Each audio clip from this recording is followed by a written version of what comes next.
Hello, हम लोग profit loss चल रहे थे। प्रॉफिट एंड लॉस हमारा चल रहा था। उसी क्रम में हम आगे आज आपको पढ़ाएंगे। जब प्रश्न में ध्यान से देखिए, जब प्रश्न में प्रतिशत लाभ या प्रतिशत हानि क्रय मूल्य के बराबर हो, किसके बराबर हो?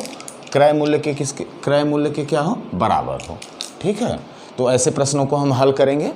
देखेंगे एक क्वेश्चन बहुत आसान होता है, लेकिन मैं आपको कॉन्सेप्ट्स भी बताऊंगा और उस तरह से भी बताऊंगा आपको।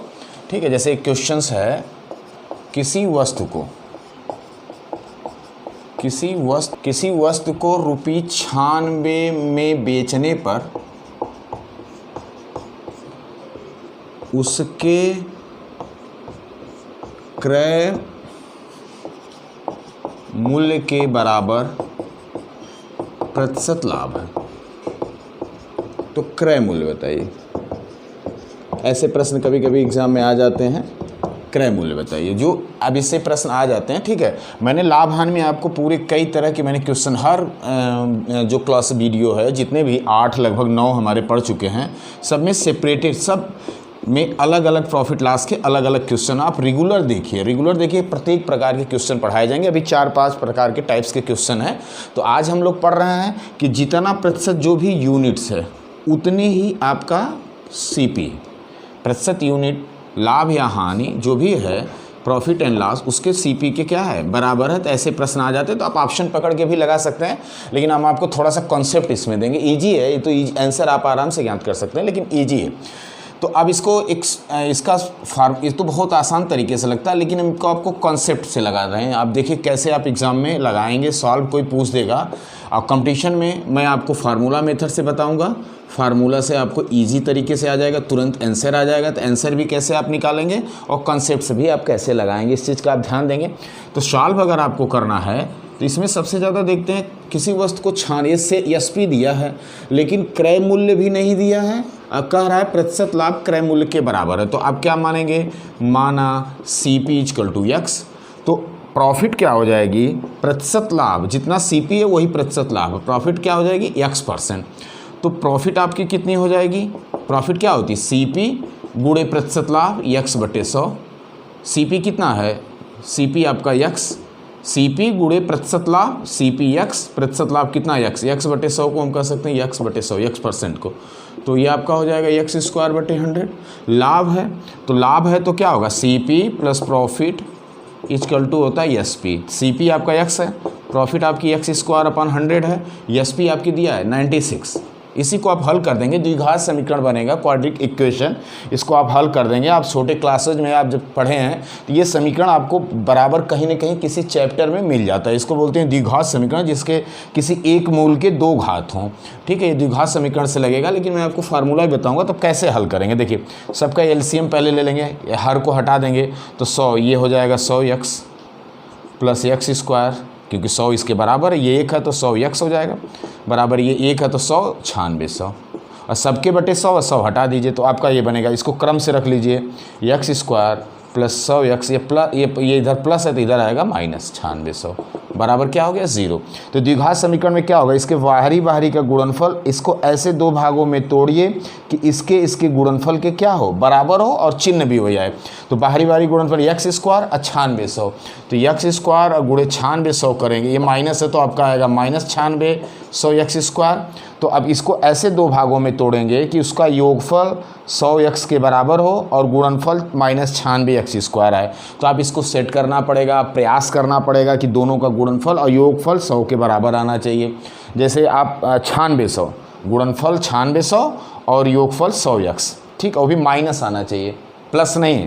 तो इसका मतलब देखिए, माइनस आने के लिए आप क्या, देखिए क्या है, माइनस है, यहाँ हमारा प्लस है, तो माइनस आने के लिए, इसका गुणनफल माइनस आने के लिए सीधी सी बात है, एक प्लस होगा एक माइनस, दोनों प्लस होंगे तो गुणनफल प्लस में आ जाएगा, दोनों माइनस होंगे गुणनफल प्लस में आ जाएगा। इसलिए ये अंडरस्टूड है कि जब माइनस लाना है और यहाँ प्लस है, तो सीधी सी बात, एक प्लस में होगा एक माइनस में होगा। अगर आप इसको तोड़ेंगे तो थोड़ा सा इसको चेक करना पड़ता है, तो आप इसको चेक करेंगे तो 160X - 60X बराबर -9600 = 0। देखिए इसको जोड़िए, तो 160 प्लस है -60 है, तो 100X 16 छक्का 96, 2 0 लगेगा, माइनस प्लस का गुणा होगा माइनस, इसके बराबर हो जाएगा। मैं यहाँ पे आता हूँ फार्मूला, फिर इसको मिटा के मैं बताऊँगा। तो आपको क्या मिला, x square plus 160 x minus 60 minus 9600 equal to 0। दो दो का ग्रुप बना लीजिए। इन दोनों में कॉमन क्या है, यक्स कॉमन, जो दोनों को गुणनफल यक्स यक्स में भाग देंगे, यक्स से कट जाएगा प्लस 160। इन दोनों में कॉमन यक्स यहाँ यक्स तो कॉमन नहीं, 60 से ये भी कट जाएगा क्योंकि 16 छक्का 96, तो 60 माइनस से भाग देंगे प्लस यक्स माइनस से भाग देंगे प्लस।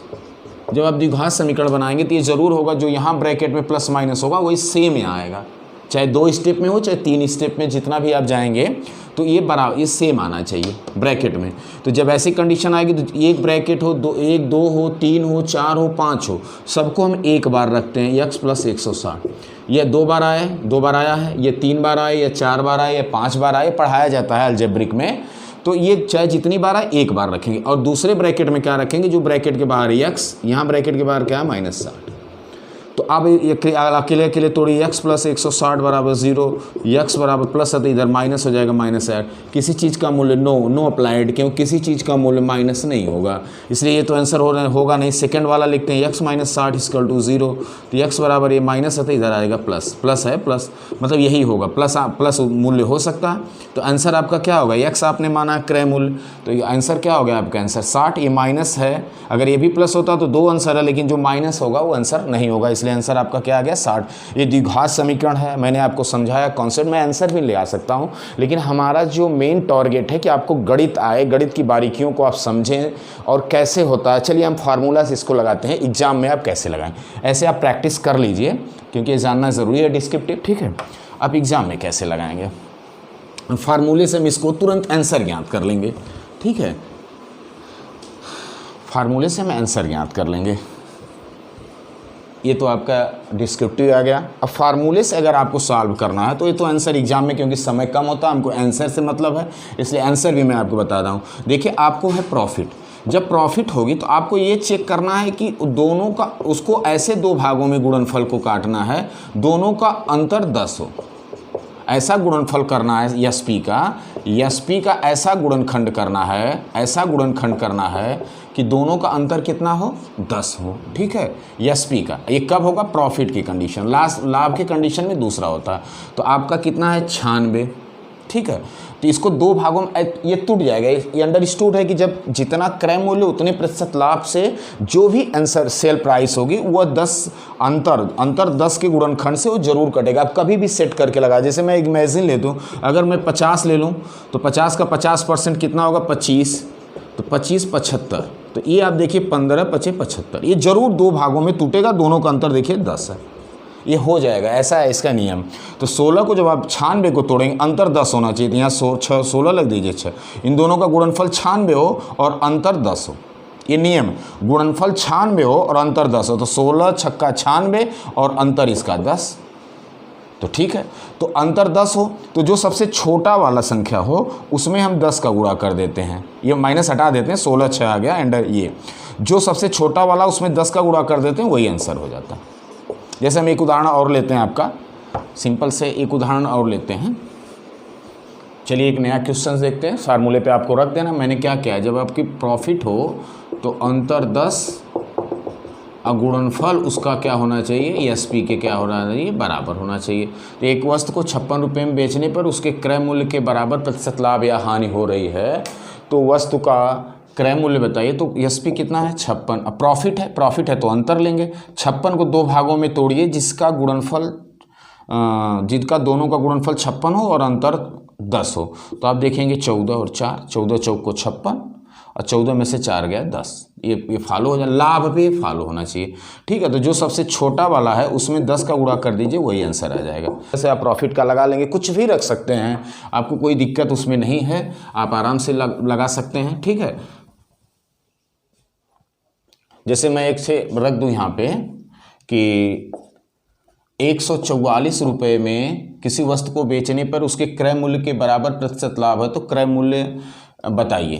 तो आपको कितने में बेचा गया 144 में, ठीक है। लाभ है तो इसको 2 भागों में तोड़िए, जिसका गुणनफल 144 हो और अंतर 10 हो, तो 18 और 8, 18 8 144, 18 में से 8 घटाएंगे 10, 18 8 144, तो सबसे छोटा वाला कौन है 8, इसको गुणा कर देंगे 80 रुपया क्रय मूल्य या 80% प्रॉफिट। अब चेक भी कर देंगे 80 का 80% 64, 80 रुपया क्रय मूल्य 64 प्रॉफिट जोड़ेंगे तो 144 आपका आ जाएगा। ठीक है, अब हम हानि वाला आपको बताते हैं। और आपको देखिए ये सॉल्व जब करेंगे तो ये अब हानि वाला आया। हानि में आपके 2 आंसर आएंगे। कितने आंसर आएंगे? 2 आंसर आपके आएंगे। लाभ में 1 आएगा जो छोटा वाला 10 से गुणा करेंगे, हानि में 2 आंसर आएंगे।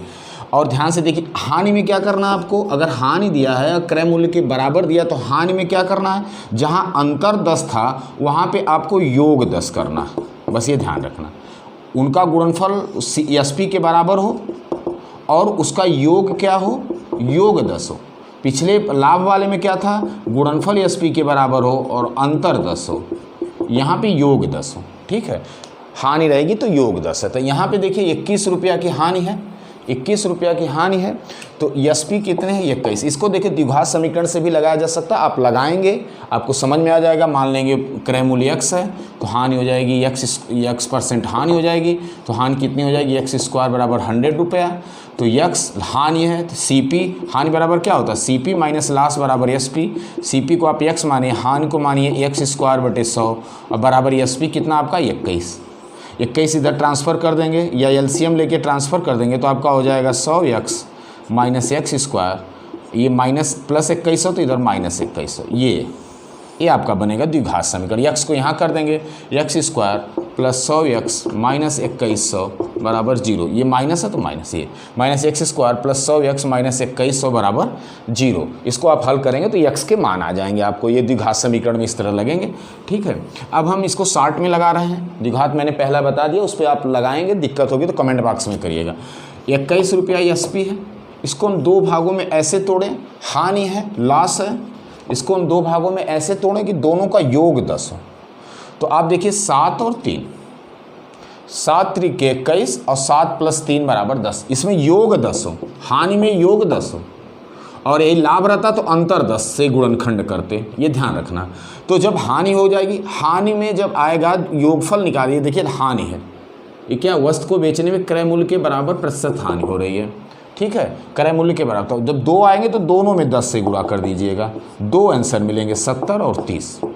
2 आंसर, हानि के कंडीशन में आपको 2 आंसर मिलेंगे, इसलिए आंसर में आपको 70 30 रहेगा या 30 70 रहेगा, कोई भी आगे पीछे देगा, दोनों ऑप्शन सही रहेंगे। 30 70 आप चेक भी कर लेंगे, जैसे 70 से आपको लगाना 70 है तो 70% की हानि हुई, 70 बटे 100 बराबर 49, तो 70 CP है, 49 घटा देंगे क्योंकि CP माइनस लास बराबर SP, तो SP कितना हो गया 21।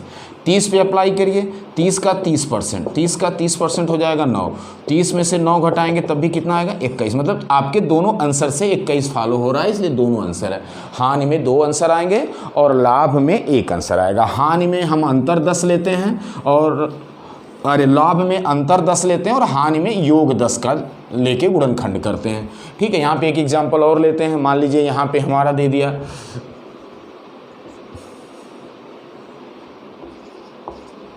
किसी वस्तु को 24 रुपये में बेचने पर उसके क्रय मूल्य के बराबर हानि हो रही, तो CP बताइए। 24 रुपये में बेचने पे क्रय मूल्य के बराबर हानि है, तो 24 को 2 भागों में बांटेंगे जिनका योगफल 10 होना चाहिए।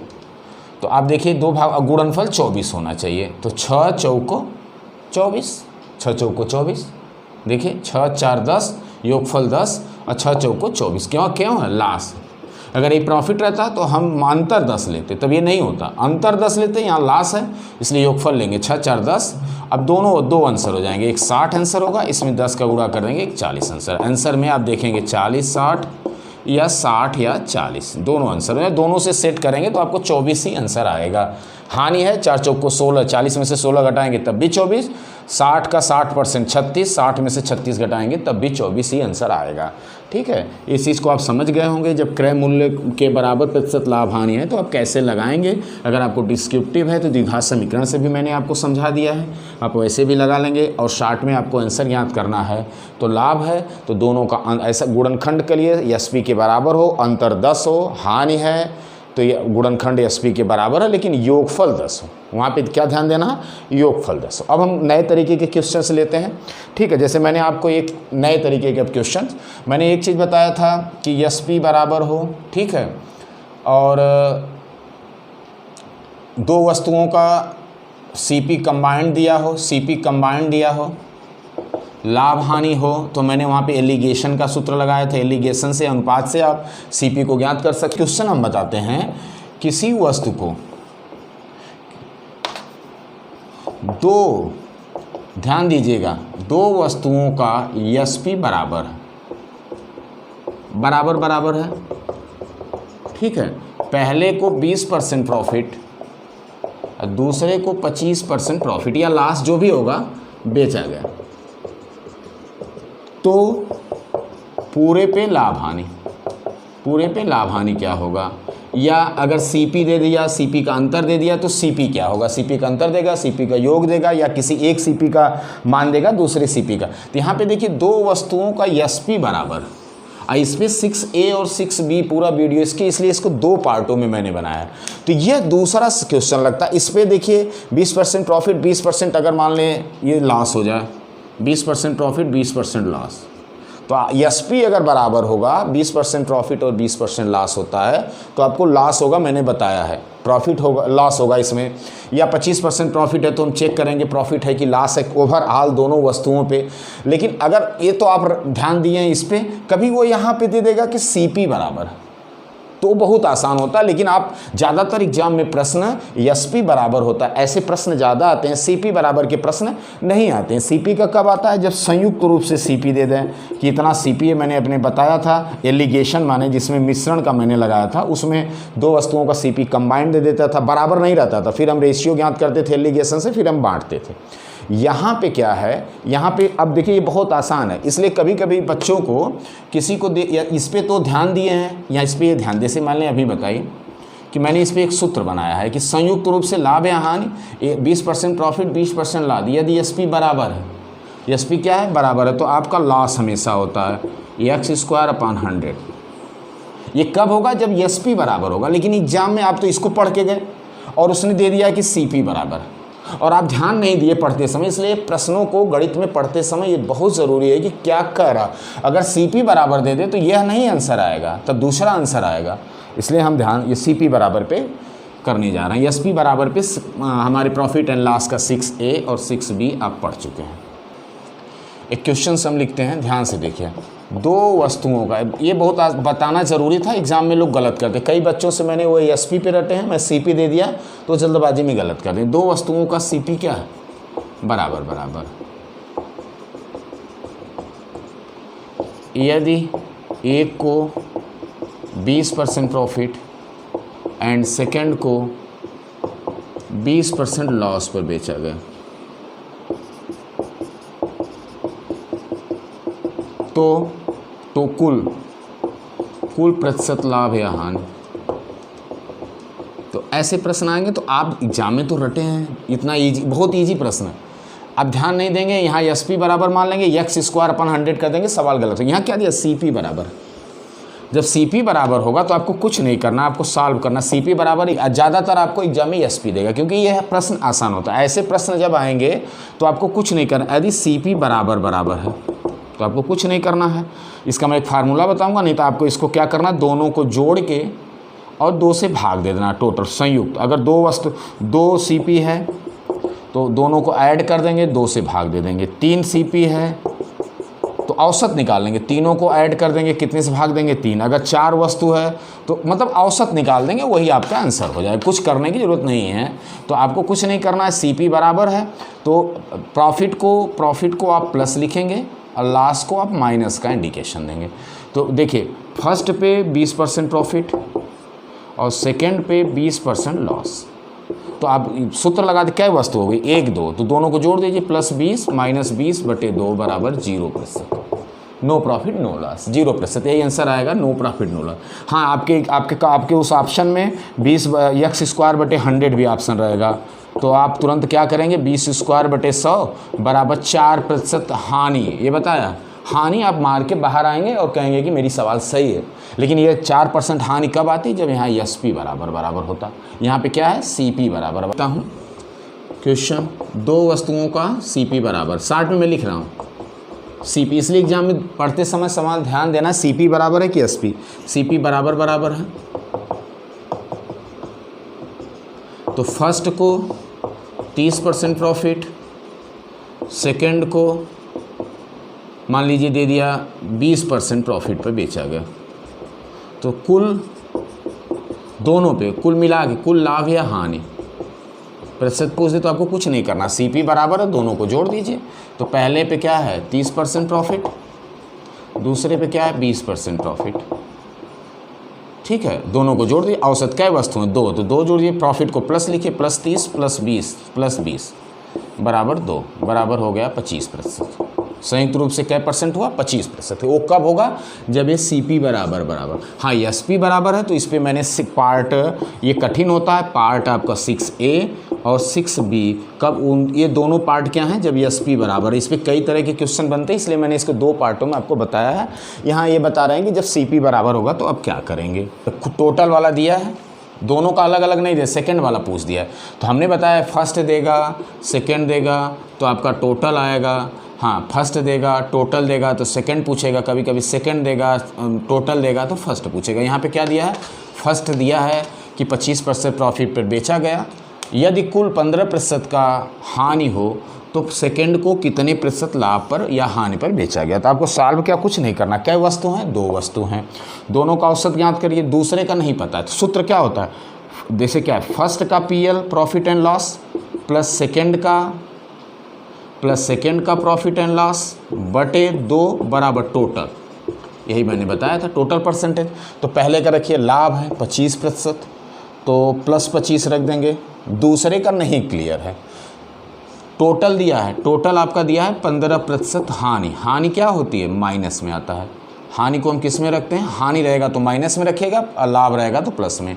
अगर आंसर आपका माइनस में आ रहा है तो हानि क्या लाएगा, मैंने आपको बताया भी है, मैंने उसको फ्रैक्शन विधि में भी मैंने बताया है, ठीक है। अगर प्लस रहेगा, अब सेकंड को कितने लाभ या हानि पे बेचेंगे कि 15% की हानि है। देखिए क्या है 15% की हानि, तो हानि को माइनस, टोटल दिया है कुल, तो बराबर के उधर कुल रखेंगे। हाँ, सेकंड पे कितने प्रतिशत का लाभ हानि है, प्लस माइनस। अब अगर आंसर में आपका प्लस आ रहा है तो लाभ परसेंटेज हो जाएगा, आंसर में अगर माइनस आ रहा है तो इसलिए दोनों रखें, क्योंकि आपको पता नहीं, उसको यक्स मान लेंगे बटे 2।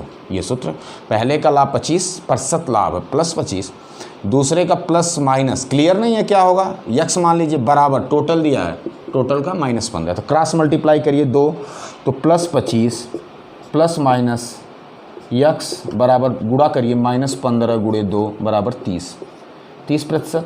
प्रतिशत हटा दीजिए, प्रतिशत का मतलब है यहाँ प्रतिशत, यहाँ दो सब जगह प्रतिशत, 30 क्या हो गया माइनस, तो यक्स बराबर प्लस है तो इधर चला जाएगा, यक्स बराबर ये क्या हो जाएगा, ये प्लस है तो इधर चला जाएगा -25, तो यक्स बराबर क्या हो गया, माइनस माइनस जुड़ जाएगा -55, यक्स बराबर -55। अगर माइनस आंसर आ रहा है, यक्स बराबर -55 आ रहा है 55, तो माइनस को हम क्या बोलते हैं, हानि। इसका मतलब सेकंड वाली वस्तु, यक्स किसको माने, सेकंड क्या प्रतिशत हानि पे बेचा गया है, 55% हानि पे आपको क्या किया है, सेकंड बेचा गया है। उत्तर आएगा सेकंड वाला कितने प्रतिशत हानि पे बेचा गया, अगर कुल देगा तो बराबर के उधर रख दीजिए, प्लस माइनस। आप समझ गए होंगे। एक क्वेश्चन और लगाइए 60 में,